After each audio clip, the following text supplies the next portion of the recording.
जिस उपदेश से राम जी को राजकुमार भगवान राम बने, वो उपदेश आप सुन रहे हैं। कितना ऊंचा ग्रंथ है, इसको वाल्मीकि रामायण भी बोलते, योग वशिष्ठ महारामायण भी बोलते। राम तीर्थ ने इसी का बार बार अध्ययन किया था। ये आप भी शांत हो जाएंगे परमात्मा में, और दूसरों को भी शांति देने की क्षमता देने वाला ये सदग्रंथ है। इसको वेदांत का सिद्धांत ग्रंथ बोलते हैं। दूसरे होते प्रक्रिया ग्रंथ। ये करके फिर कब वो आचार्य बनो तब समझो, ये तो थोड़ा पढ़ो और फिर वही सिद्धांत की बात। तो बार बार योग वशिष्ठ महारामायण विचारने योग। ओम श्री सद्गुरु परमात्मने नमः।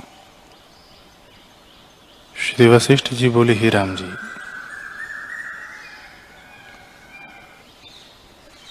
जो जहाज और मल्लाहों के होते भी इस संसार समुद्र को नहीं तरते, उनको धिक्कार है।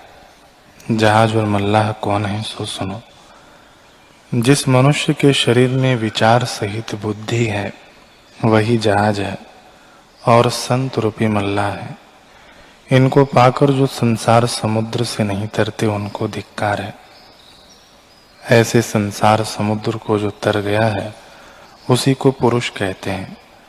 जिस पुरुष ने आत्म विचार में बुद्धि लगाई है, वह तर जाता है, अन्यथा कोई नहीं तर सकता। जिसको आत्म अभ्यास दृढ़ हुआ है, वह तर सकता है। हे राम जी, प्रथम ज्ञानवान पुरुषों के साथ विचार और बुद्धि से संसार समुद्र को देखो। जब तुम इसको ज्यों का त्यों जानोगे, तब विलास और क्रीड़ा करने योग्य होगे।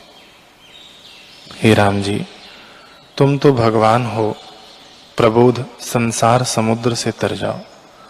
तुम तो समर्थ हो, तुम्हारे पीछे और तुम्हारे स्वभाव को विचार के और भी संसार समुद्र से तर जावेंगे। जो इस शुभ मार्ग को त्याग कर विषय मार्ग की ओर जाते हैं, वे संसार समुद्र में डूबे हैं। हे राम जी, ये जो विषय भोग हैं, वे विष रूप हैं। जो इनको सेवेगा वह नष्ट होगा, परंतु जिसको ज्ञान प्राप्त हुआ है, उसको यह जैसे गारुड़ मंत्र पढ़ने वाले को सर्प दुख नहीं दे सकता, तैसे ही दुख दे नहीं सकते। जिसका हृदय शुद्ध हुआ है, वह विभूतिमान है। बल, वीर्य और तेज, यह तीनों तत्व के साक्षात्कार से बढ़ते हैं। जैसे वसंत ऋतु के ऐसे रस, फूल, फल सब प्रकट हो आते हैं। हे राम जी, जिसे ज्ञान लक्ष्मी प्राप्त भई है, वह पूर्ण अमृत तुल्य शीतल शुद्ध और सम प्रकाश रूप है। ओम श्री सद्गुरु परमात्मने नमः। वशिष्ठ जी बोले, हे राम जी, जिसकी बुद्धि में पदार्थों का रंग चढ़ता है, वह राग द्वेष रूपी नरक से मुक्त नहीं होता। और जिसको एक आत्मा का अभ्यास होता है, उसे अभ्यास के बल से सब जगत आत्म तत्व भासित होता है और वह राग द्वेष से मुक्त होता है।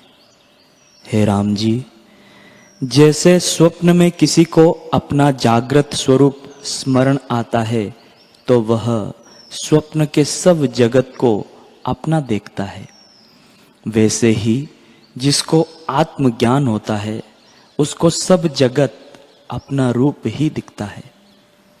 सर्वदा आत्मसत्ता अनुभव रूप जागृत ज्योति है। जिसको ऐसी आत्मसत्ता में नास्ति की भावना होती है, वह की गड्ढे में कीट होता है। पाषाण, वृक्ष, पर्वत आदि स्थावर योनियों को प्राप्त होता है और उनमें चिरकाल तक रहता है। जब तक उसकी बुद्धि का द्वैत का संयोग होता है, तब तक वह जगत भ्रम देखता है और भ्रम नहीं मिटता। पर जब उसकी संबित को द्वैत का संयोग मिट जाता है, तब जगत भ्रम निवृत्त हो जाता है। ओम श्री सद्गुरु परमात्मने नमः। श्री वशिष्ठ जी बोले, हे राम जी, जीवन मुक्त के लक्षण मैंने तुमको बहुत प्रकार से आगे कहे हैं, पर अब फिर भी सुनो। हे महाबाहो, संसार को ज्ञानवान सुषुप्त की नाई जानता है और सब ऐषणा उसकी नष्ट हो जाती है। वह सब जगत को आत्मरूप देखता है और कैवल्य भाव को प्राप्त होता है। संसार उसे सुषुप्त रूप हो जाता है और आत्मानंद से धूर्म रहता है। वह देता है परंतु अपने जानने में किसी को नहीं देता और लोक दृष्टि से प्रत्यक्ष हाथों हाथ ग्रहण करता है, परंतु अपनी दृष्टि से कुछ नहीं लेता। ऐसा जो आत्मदर्शी ज्ञानवान उदार आत्मा है, वह यंत्र की पुतलीवत चेष्टा करता है। जैसे यंत्र की पुतली अभिमान से रहित चेष्टा करती है, तैसे ज्ञानवान अभिमान से रहित चेष्टा करता है। देखता, हंसता, लेता देता है, परंतु हृदय से सदा शीतल बुद्धि रहता है। वह भविष्य का कुछ विचार नहीं करता, भूत का चिंतन नहीं करता, वर्तमान में स्थित रहता है। सब कर्मों में वह अकर्ता है, संसार की ओर से सो रहा है और आत्मा की ओर जागृत है। उसने हृदय से सबका त्याग किया है, बाहर सब कार्यों को करता है और हृदय में किसी पदार्थ की इच्छा नहीं करता। बाहर जैसे प्रकृत आचार प्राप्त होता है, उसे अभिमान से रहित करता है। द्वेष किसी में नहीं करता और सुख दुख में पवन की नाई होता है।